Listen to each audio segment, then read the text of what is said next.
आयुर्वेद के अनुसार त्रिदोष और यौन ऊर्जा का संतुलन। नमस्कार दोस्तों, मेरा नाम है प्रिया और आप देख रहे हैं एसेंस ऑफ इंडिया। आज हम इसी विषय पे चर्चा करने वाले हैं कि कैसे हमारे शरीर को हम त्रिदोष में संतुलित रख सकते हैं और उसके साथ ही यौन ऊर्जा को भी हम प्रॉपर बरकरार रख सकते हैं। सबसे पहले बात करते हैं परिचय की। तो आयुर्वेद के अनुसार मानव शरीर केवल मांस, हड्डियों और रक्त का ढांचा नहीं है, बल्कि ये शरीर, मन और चेतना का संतुलित स्वरूप है। आयुर्वेद में शरीर के कार्यों को प्रभावित करने वाले 3 मुख्य जैविक सिद्धांत बताए गए हैं: वात, पित्त और कफ, जिन्हें सामूहिक स्वरूप से त्रिदोष कहा जाता है। आयुर्वेदिक दृष्टिकोण के अनुसार यौन स्वास्थ्य केवल शारीरिक क्षमता तक सीमित नहीं है, बल्कि इसमें मानसिक संतुलन, भावनात्मक स्वास्थ्य और समग्र जीवन शैली की भी महत्वपूर्ण भूमिका होती है। आज के इस वीडियो में आयुर्वेदिक सिद्धांतों के आधार पर त्रिदोष और यौन ऊर्जा के संबंध को समझने का प्रयास करेंगे। तो चलिए शुरू करते हैं। त्रिदोष की भूमिका क्या है? आयुर्वेद में कहा गया है कि वात, पित्त और कफ शरीर के 3 प्रमुख दोष माने गए हैं। वात अर्थात गति, संचार और संवेदनाओं से संबंधित माना जाता है। पित्त पाचन, ऊष्मा और रूपांतरण प्रक्रियाओं से जुड़ा माना जाता है। और कफ स्थिरता, पोषण और संरचना का आधार माना जाता है। आयुर्वेद के अनुसार इनका संतुलन समग्र स्वास्थ्य बनाए रखने में सहायक माना जाता है। सबसे पहले बात करते हैं वात दोष और यौन स्वास्थ्य की। आयुर्वेद के अनुसार वात मुख्यतः वायु और आकाश तत्वों से संबंधित माना जाता है। यह शरीर की गति, स्नायु तंत्र और संवेदनाओं को प्रभावित करता है। जब वात संतुलित माना जाता है, तब व्यक्ति स्वयं को ऊर्जावान, सक्रिय और मानसिक रूप से संतुलित अनुभव कर सकता है। आयुर्वेदिक मत अनुसार यदि वात असंतुलित हो जाए तो कुछ लोगों में बेचैनी, मानसिक अस्थिरता या यौन इच्छा में उतार चढ़ाव जैसे अनुभव हो सकते हैं। यह आवश्यक नहीं है कि ये लक्षण प्रत्येक व्यक्ति में समान रूप से दिखाई दे।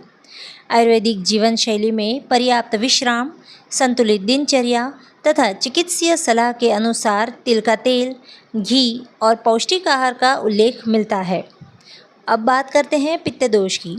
पित्त दोष और यौन स्वास्थ्य का क्या संबंध है? पित्त को अग्नि और जल तत्वों से संबंधित माना जाता है। आयुर्वेद के अनुसार यह पाचन, चयापचय और शरीर की ऊष्मा से जुड़ा होता है। संतुलित पित्त को उत्साह और ऊर्जा से जोड़ा जाता है। आयुर्वेदिक मत अनुसार पित्त असंतुलित होने पर कुछ लोगों में चिड़चिड़ापन, अत्यधिक गर्मी का अनुभव या यौन इच्छा में परिवर्तन देखने को मिल सकता है। यह अनुभव व्यक्ति विशेष के अनुसार अलग हो सकते हैं। आयुर्वेद में शीतल प्रकृति के आहार, पर्याप्त जल का सेवन तथा संतुलित जीवन शैली का उल्लेख मिलता है। किसी भी औषधि का उपयोग योग्य आयुर्वेदिक चिकित्सक की सलाह से ही करना चाहिए। तीसरा, कफ दोष और यौन स्वास्थ्य। कफ को पृथ्वी और जल तत्वों का प्रतिनिधि माना जाता है। संतुलित कफ को धैर्य, स्थिरता और संतुलित ऊर्जा का प्रतीक माना जाता है। आयुर्वेदिक दृष्टिकोण से कफ असंतुलित होने पर कुछ लोगों में आलस्य, भारीपन या ऊर्जा में कमी का अनुभव हो सकता है। यह सभी व्यक्तियों पर समान रूप से लागू नहीं होता। इस पूरे तीनों जो मैंने आपको दोष बताए हैं, इन तीनों में मैंने आपको साथ साथ में ये भी बताया है कि क्या करने से आप इसको संतुलित कर सकते हैं। जैसे कि मैंने आपको बताया, पित्त के लिए शीतल प्रकृति के आहार वगैरह ले सकते हैं। वैसे ही आप ध्यान से अगर वीडियो देखेंगे तो आपको समझ में आ जाएगा। अब यहाँ पे बात करें कफ दोष की, तो इसके लिए आप क्या कर सकते हैं? अगर कफ दोष बढ़ जाए या कफ दोष आपका बिगड़ जाए तो आपको क्या करना है? नियमित व्यायाम करना है, संतुलित भोजन लेना है और सक्रिय जीवन शैली को आयुर्वेद में लाभकारी माना गया है, तो आपको इसे अपनाना है। अब बात करते हैं त्रिदोष और यौन ऊर्जा के बारे में।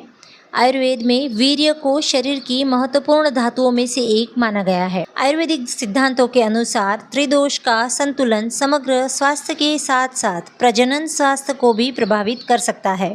अब बात करें पूरे वीडियो के निष्कर्ष की, तो आयुर्वेद के अनुसार त्रिदोष का संतुलन समग्र स्वास्थ्य का महत्वपूर्ण आधार माना जाता है। यौन स्वास्थ्य भी शरीर, मन, जीवन शैली और भावनात्मक संतुलन से जुड़ा विषय है। यह वीडियो केवल आयुर्वेदिक दृष्टिकोण पर आधारित शैक्षणिक जानकारी प्रदान करता है।